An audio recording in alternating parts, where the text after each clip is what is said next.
So Dave Cull is well known, Mayor of Dunedin, who secured his second term in office last year. Following an initial career in the construction industry and a period of extensive global travel, he returned to Dunedin, embarked on a second career in media. Dave has also syndicated columns and magazine articles and published several books on a diverse range of subjects. He has a BA in political science. Would you please welcome the Mayor of Dunedin, Dave Cull. Kia ora tātou. Good afternoon. I guess the first question that's up there on the screen, the first question to ask is why are councils planning for natural hazards? Well, you can see the reasons there. The Resource Management Act actually requires us to keep a record of natural hazards, manage land use to avoid or mitigate the effects of natural hazards, and we are required to consider the effects of climate change. Now, regional councils have the same responsibilities as district or city councils in this regard, and in our area, the Otago Regional Council has a very highly qualified natural hazards team, and this is probably as a result of the ownership or their ownership and management of flood protection works on the Tari Plain, which is where the only major airport in the country sits below sea level. So they do have a few issues there. The RMA, though, the Resource Management Act, has some limitations. Oops, That's it, getting ahead of myself. The limitations are around its primary focus being on new development. The Resource Management Act doesn't easily address existing development in hazard-prone areas, particularly if the hazards are only recently recognised. Existing rights in those areas give people the right to carry on doing what they were doing before the hazards were recognised. And if areas are heavily developed with significant investment already, how do you restrict development? Does it matter if another 10% of that area is developed even after you've recognised that there is a hazard there? Do you restrict redevelopment? Or do you look at protection options? And most importantly, in our case, in Dunedin, and I'll get on to a bit more detail about this later in my presentation, how and when do you start a conversation with the community about potentially retreating from an area if you feel that is the best option?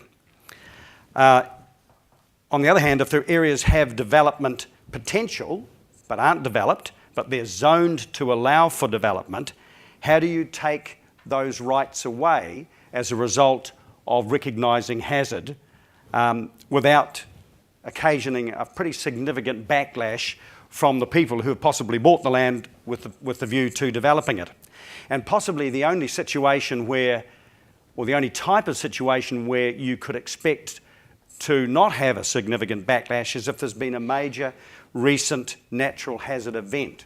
And a few years ago in Dunedin we had a major landslip at Abbotsford, and no one argued later when the council just said, well, no one's going to build there again because they could see what had happened. But it's not so easy with slower growing hazards like climate change. The second thing is that the district plan is quite a static document. If it includes maps and assessment of a hazard in the district plan and it becomes operative, it can be quite a challenge, quite a process, to challenge that. So if new information becomes available,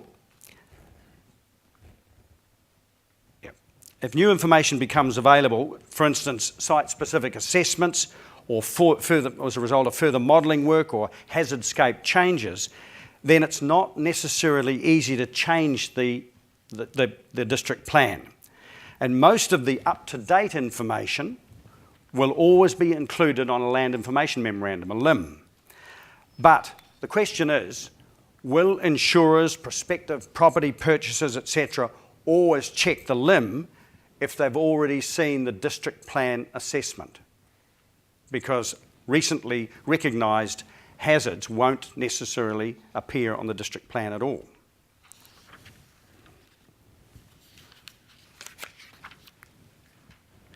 So what natural hazards are we trying to plan for?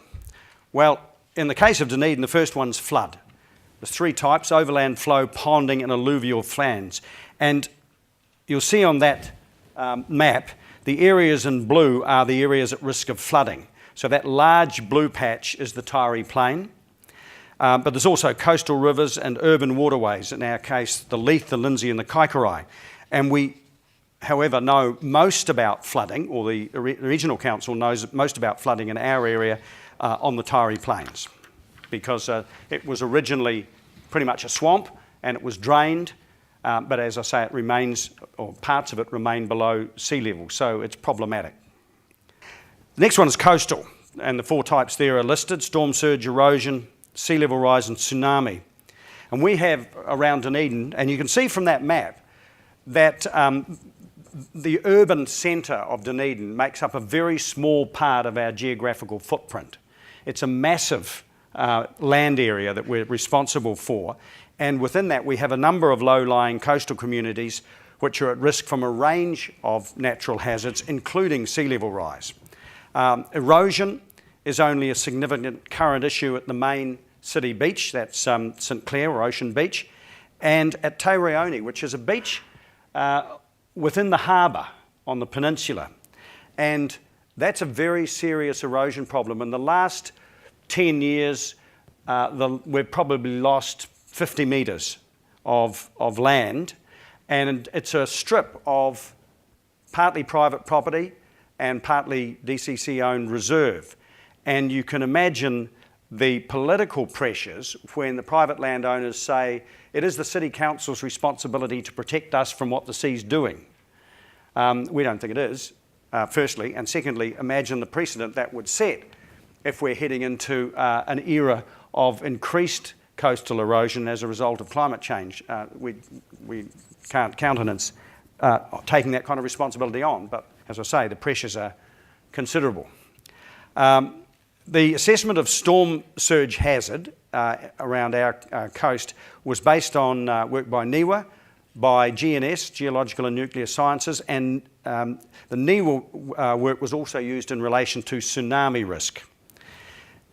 Now, all of these, except for the harbour side and the South City, were captured by the mapped natural hazard overlay areas. Now, South Dunedin, and I'll talk a bit more about South Dunedin later, was treated as a separate case as it's highly developed, intensively developed, already affected by high groundwater levels, and because protection areas are being considered for this area because of those factors. And as I say, I'll refer to that a little later.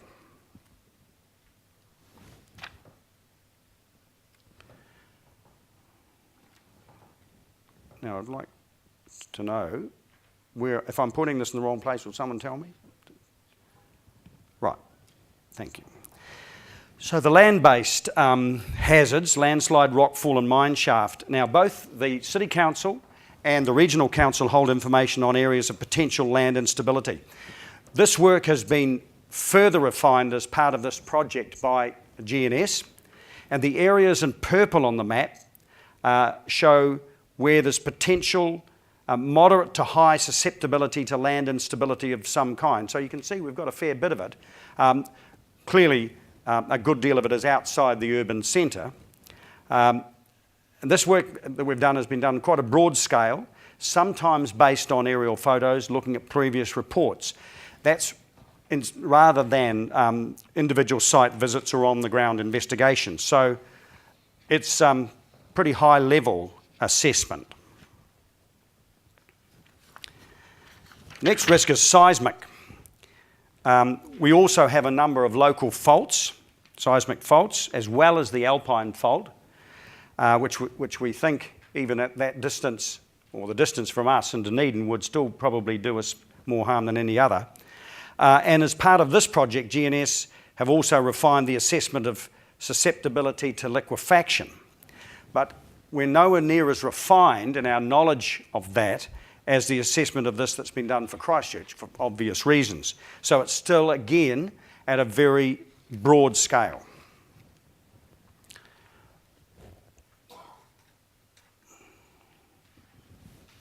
Now, I think this is, here we go.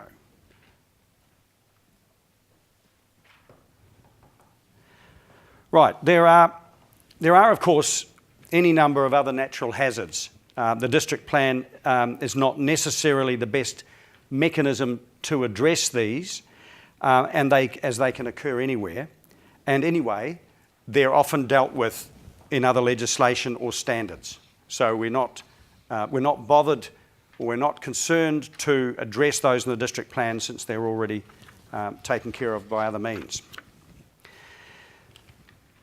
We're currently reviewing our district plan, and we're not the only local authority to be doing that, clearly. We're looking at, I think it's about 10 years since we reviewed it, so it's about time. And we've identified a number of issues with our current district plan in relation to natural hazards. The information, first of all, sits in a hazard information management system outside the district plan. So it's not necessarily easily accessible information.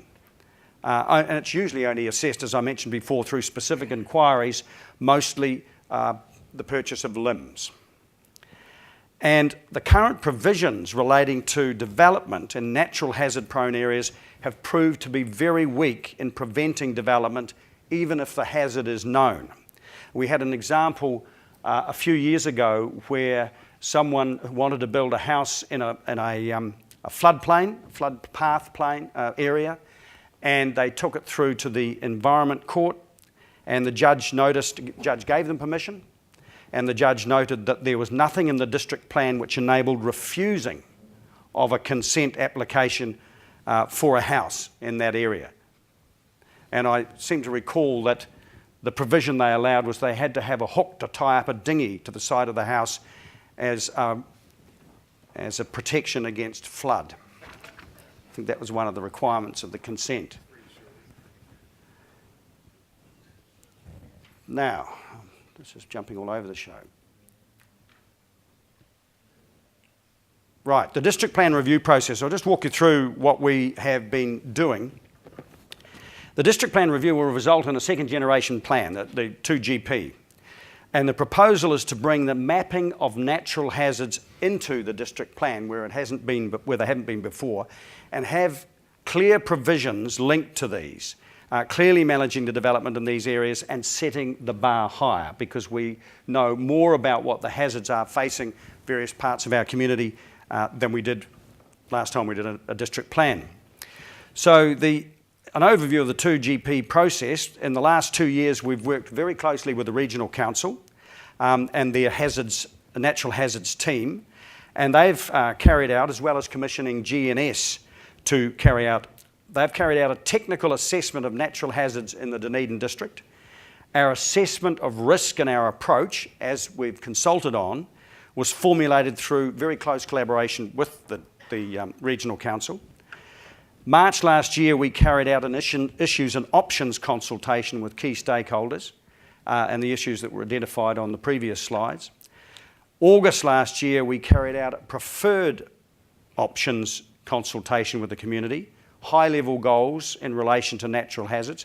So not mapping, etc., just high-level goals, what we wanted to aspire to, and bringing the mapping into the district plan and managing activities specified in the plan according to their sensitivity. June to September this year, we carried out preferred options consultation with the ORC, showing proposed maps and the management approach based on the technical assessment of hazards. And this was met with very strong interest, and we'll talk about that in a little detail later, because clearly as we drill down through this process, we get more and more detailed, and it becomes more and more sensitive to the landowners. So currently we're summarising the feedback we've had from that consultation, and we're developing a revised approach, and it's likely that we'll change what we put out for consultation in recognition of the issues that were raised through the process. And I'll discuss the outcomes of this consultation in a bit more detail.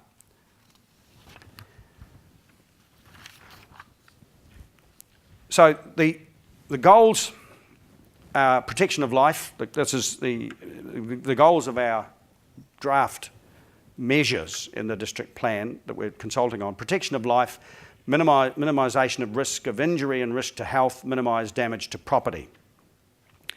So based on the assessment of the natural hazards that we face, we developed an approach to managing development in hazard-prone areas. And the first one is activity sensitivity. More sensitive activities are those where people are routinely present and may be vulnerable. For instance, the elderly, children at schools, or people who require assistance to evacuate. That's at one end of the spectrum. The other end is less sensitive, or the least sensitive areas like farming and forestry, because people are not routinely present, and in any case there are fewer buildings likely to be there. And somewhere in between on that spectrum sit offices, factories, people are present but not usually in a vulnerable state. And then there's the mapped hazard overlays, and the mapped areas we consulted on were based on the mapping carried out by the Regional Council and in relation to land instability, GNS, and based on a close discussion with the Regional Council, an assessment of risk and a corresponding management approach was developed.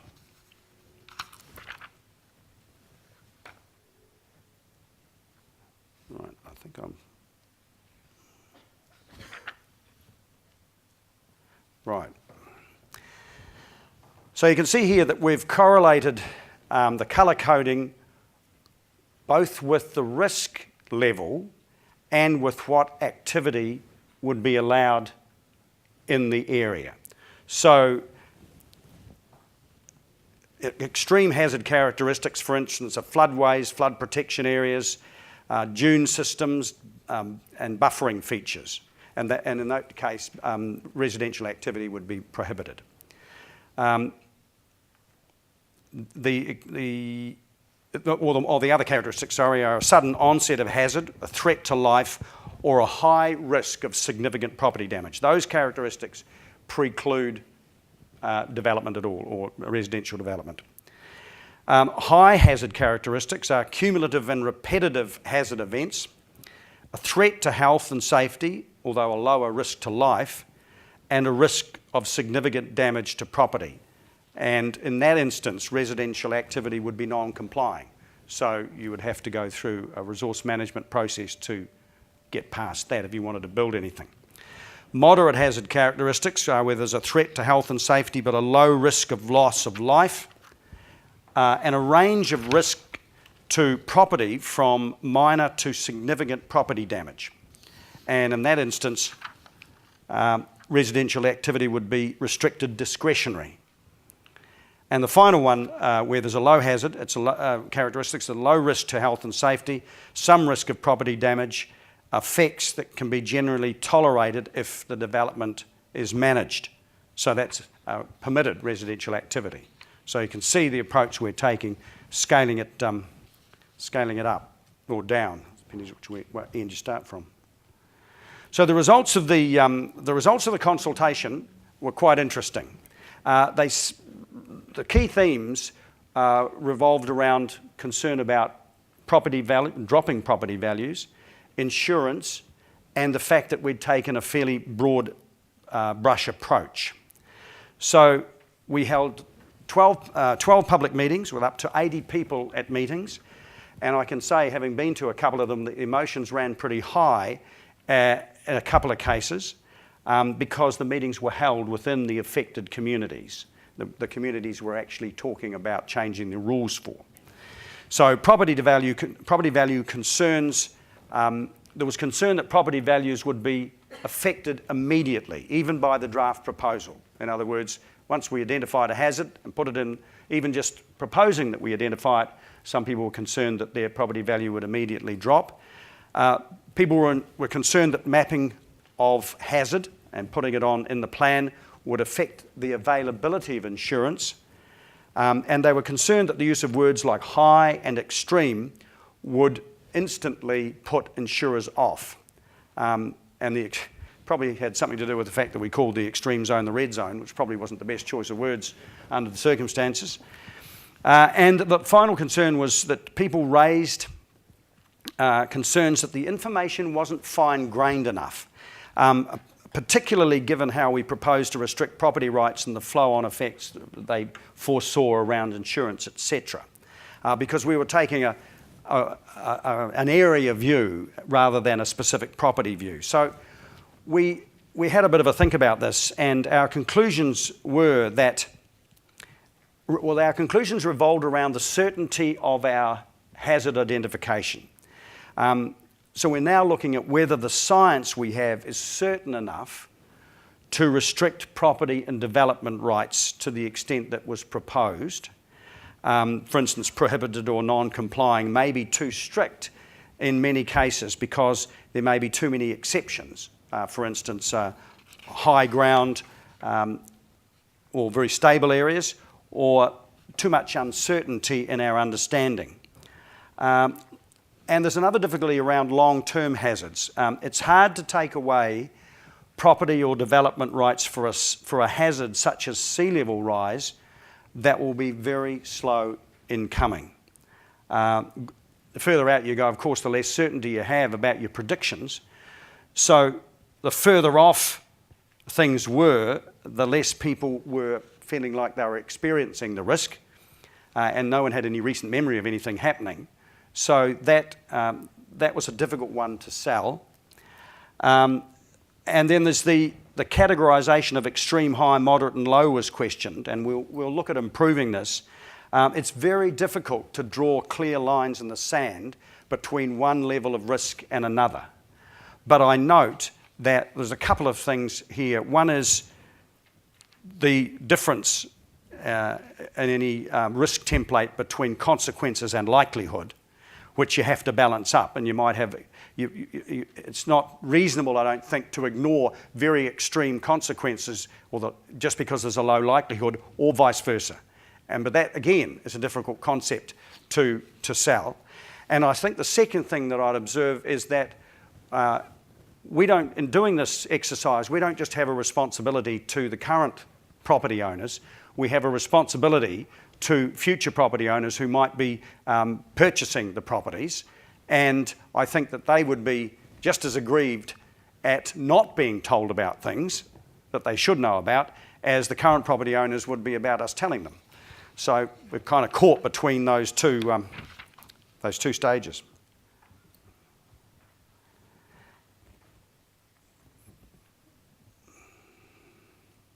This thing's getting ahead of me. Right. So Harbourside in the South City, this is a particular part of, any of you know Dunedin, this is quite an extensive, low-lying, flat area at the one end of an isthmus, the isthmus that connects the city itself to the peninsula, the Otago Peninsula, and you'd have to say it's a climate change hotspot. It's low-lying, and as I mentioned earlier, it's already impacted by high groundwater levels. There's possibly apocryphal tales about drain layers picking low tide before they do any work anywhere near the coast, because as soon as they dig down, the hole fills up with water. So these groundwater levels are within, in some cases, 150 mil of the surface. So this is very close to inundation, frankly.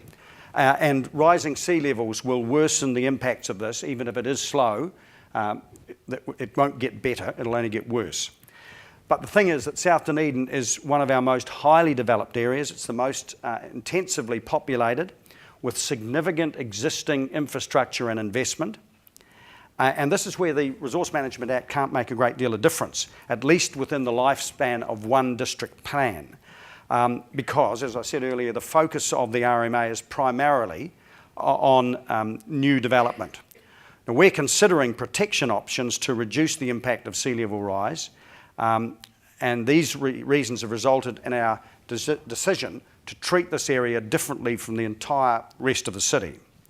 Our proposed approach is to create a separate South Dunedin residential zone, so that if necessary we can carry out a plan change to respond to any decision made about protection or otherwise of South Dunedin, and so that we can require new housing, for instance, to be relocatable and have minimum flood levels within the area that will be affected by any rising sea levels. Now you can see from the current slide what South Dunedin looked like. It was essentially a swamp at the end of an isthmus behind several rows of sandhills onto the ocean beach. And if you look at the next slide, this is from the hill, I think from above Dunedin. Yes, from Highgate, up on the hill above Dunedin. And South Dunedin is that large empty area in the top right-hand corner. The ocean is beyond it. The harbour is to the left of it. And you can see that it was very marshy and had a number of creeks running through it. So the interesting thing is that when we asked our researchers and consultants to put a line around the areas of Dunedin that were at risk from climate change, they were all either reclaimed or had been swamps.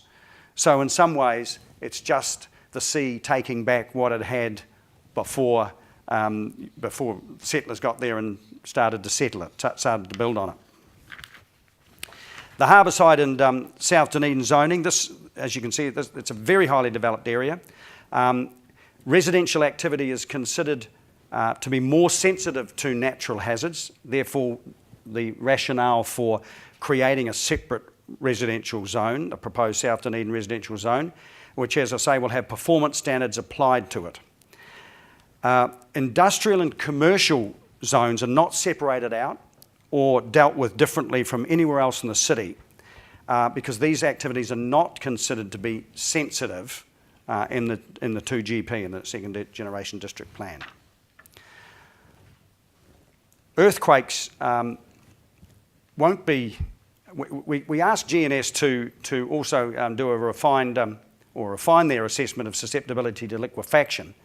But there's no way we, without a tremendous amount of expenditure and time, are going to get as refined an assessment as has been done for Christchurch. So we're still looking at it from a very broad perspective, and because of that, we've not included a mapped hazard overlay area for earthquakes. We just don't know enough about it. So in summary, the Resource Management Act primarily deals with new development. In highly developed areas, the district plan is not the primary mechanism to avoid or reduce risk, and it really becomes about mitigation or long-term thinking about retreat. And you can imagine the conversations that are starting to be had around what we do in South Dunedin, particularly the very lowest areas where we're already seeing surface pooling. Do we, and these are well built on, what can we say to people in those areas about what the future prospects are or what they might be allowed to do or future purchasers might be allowed to do with that land, or are we looking at retreating and actually demolition of existing infrastructure and existing houses? And in a couple of places, in a couple of very small catchments at the bottom of gullies in Dunedin, we have done exactly that. The council in a couple of places has bought properties and demolished them because we know we can't protect them and we know we can't stop the flooding. It's difficult to limit development in areas zoned for that purpose. And so where there's a hazard overlay sitting over a residential zone, that creates more of a challenge. And I'm quite frank that it's very largely a political challenge. It's harder to restrict development when an area has been purchased for that very purpose. However, we cannot wait for perfect information. We'll never get there. The information about hazards will never be perfect in any way. It's a dynamic situation where our predictions will keep changing in any case. But the less information you have, clearly, the more of a challenge it is. As I've mentioned, Dunedin is less studied in relation to natural hazards than other areas, for instance, the Hutt Valley or Christchurch City, where far more modelling, site investigations have been done. So at another level, it's harder for us to justify restrictions if the information is less refined. Without a high level of scientific certainty, we have to do it on a case-by-case assessment. And that makes, I would observe, planning for a whole area where there are major challenges really difficult if you have to do it site by site. And I think that in the long run, we will have to take the bull by the horns and be prepared to develop a vision for, in this instance, South Dunedin, and then work back from that as to how we deal with the current landowners and what their prospects for redevelopment might be. In areas without a high level of scientific certainty, we cannot rule out or prevent development. Instead, we need to develop, assess it on a case-by-case basis, or provide for suitable mitigation options. But again, minimum floor levels, thresholds for earthworks, even relocatable homes, I don't believe is a long-term answer to a cross-community issue. And I would say, though, that even with all these uncertainties, Dunedin now has a far more comprehensive assessment of its risks from natural hazards than we had before. And bringing this into the district plan and setting out criteria to assess applications on a case-by-case basis in the first instance is still an improvement on the current plan. So watch this space, because this is still a work in progress in Dunedin. Thank you.